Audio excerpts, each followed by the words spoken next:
Alright, so now that we got the car all situated with its exterior and we're waiting to prep the thing to put the engine in, I thought I'd take the time to adjust the suspension. The coilovers have been very low on this side, and I figured that's what I would do, is lower them. Well, lower the coilover, raise the car. While I'm here, just want to point out, these are the aftermarket arms that came with this car. They're like these purple, supposedly they're Russian. So you got traction rod arm, which is like your tension rod in your front, justice caster.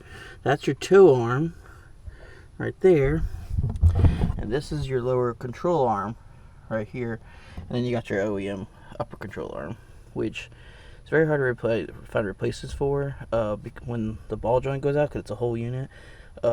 Excessive manufacturing has started to make a ball joint. You have to cut this one out and you can replace it. Now you see this thing came with rear Z32 calipers, and they cut the brake dust shield. They cut it and bent it open or something, I'm not sure. Yeah, it's cut. Also, while I'm over here, I'm going to nut and bolt check everything, because recently I noticed the strut mount top 3 bolts on the passenger side, on the other side, were loose. Like, they were loose like this much. Like, they weren't even sitting flush. They were like sitting this far up.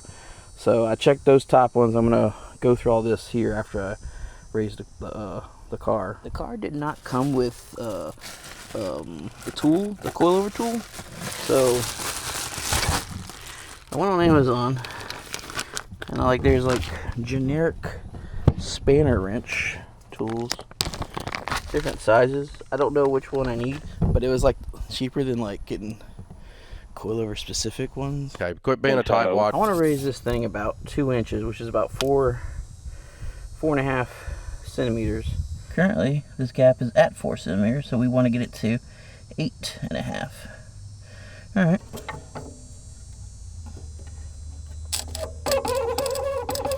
Yep, this is what I thought.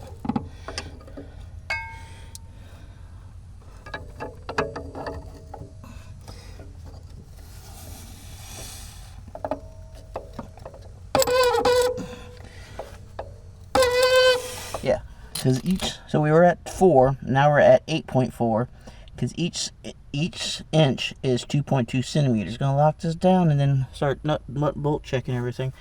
I don't know if you can see the name of the company for that. I meant to put that there. It seems like most of them are tight, except for a problem with this one right here. If you notice,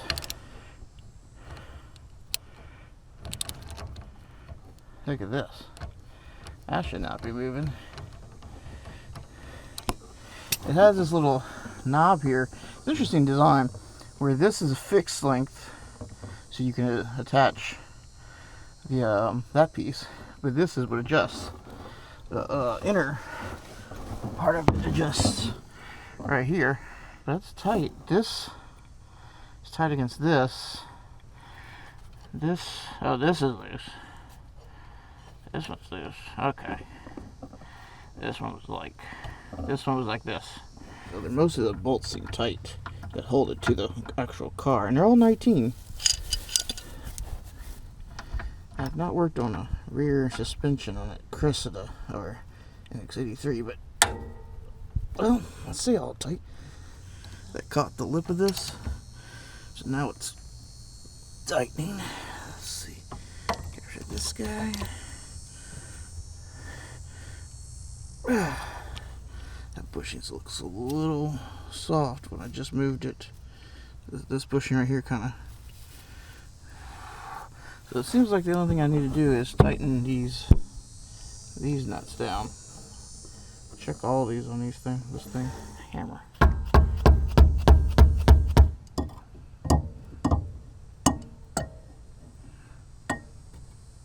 We got the front off. Figure to tackle all this the same side. So this guy. These are just regular control arms, not extended ones. Well, that one's actually is tight. Bring out the big guns. The hammer. Let's see what happens. There we go. Now let's move the whole thing. There we go. We've gotten it up to 7.6. Woohoo! Pat everybody. Y'all pat yourselves on the back for staying with me, for watching. Today I'm giving myself a pat on the back, urging you to do the same.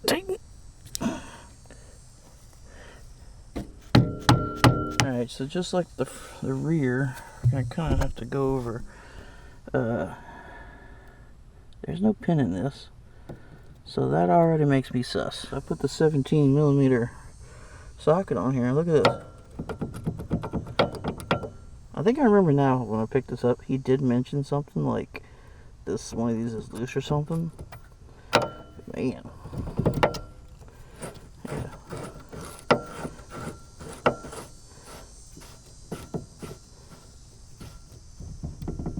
I think it's spinning the ball. Not sure if you can see. Let's see. This one is. Oh yeah, look. Stuff that didn't come off. You know, like the controller arm looks like tight too. Oh yeah, that's very tight. So I got the brand new shiny Power by Max calipers out here. Looked into that. Let's see if it'll go on here. Come on. I get this so you put it on all the way.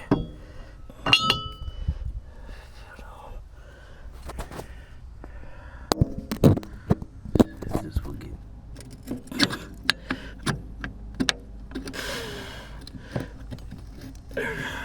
Come on.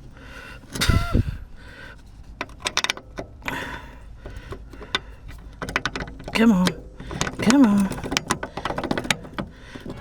Guns don't work on Sunday. So, got a problem here.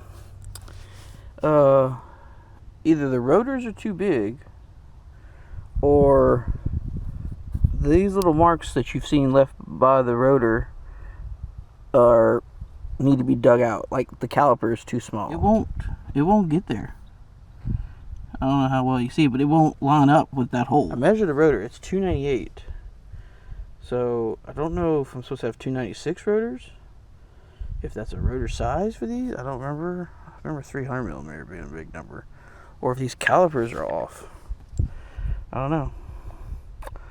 But what I'm going to do is just not put, I put all the rotors, the caliper stuff out here. I'm just going to put it back like it is. And just do the other side. And then go inside and research this. How this thing looks now. Before, tire was tucking about right there. I would say that considerably higher. Definitely could come back down probably an inch. You don't say. You don't say. You don't say. Who was it? He didn't say. So, just got to finish raising those. And so on this side, the sway bar link isn't even hooked up. Let's see if it's not loose like it was last time. It's not as bad. I noticed all this, I don't know if it'll come across the camera, all this dirt and stuff underneath the diff, and all more on this side. Well, I don't know if you can tell, but got a torn CV boot on the axle. So yeah, well, that's great. Splendid. Just peachy. But everything else, this bolt right here was a little loose. It wasn't super tight. But all the others so far. CV boot on both sides are torn. Aren't I just lucky? Well, you're just lucky to be here, aren't you? I was working on this, and then I decided, you know, I'm going to test these bolts right here because I hadn't got a chance to get to them. The ones for the coilover, and guess what? They were loose. Not like finger loose like the ones at the top that I was talking about earlier, but like just like a couple turns of the wrench, and then they were finally snug. I guess that's what I should say. They weren't. So it would almost seem that since that sway bar end link was undone, and the top of the coilover zone in this car, it seems like someone started to disassemble this side, maybe to sell parts because the guy was parting it out, or to deal with those axles, which I don't know why, because you just unbolted it from the diff. Anyway, I thought I'd move on to the front. Raised up at a more appropriate level. Can always be lowered, of course. Anyway, hope you liked it. Hit like, subscribe. Clarified, the front rotors were looks like from a 350Z. Brembo ones are much wider than that, so I don't think they were Brembos. I ended up going to Jeff's friend Johnny's house, who has a bunch of 300ZXs. Brought the caliper there. It fit perfectly on a 300ZX. Grabbed one of his rotors, went back to Jeff's house, put it on the JZX81, boom, it fit. So I knew it was a rotor problem. I actually had brand new rotors here in Bell Chase, so when I came back down, I got those and brought them back up. But the rotors and brake stuff will be in another video coming up, so I'll probably explain all this all over again. Anyway, see you.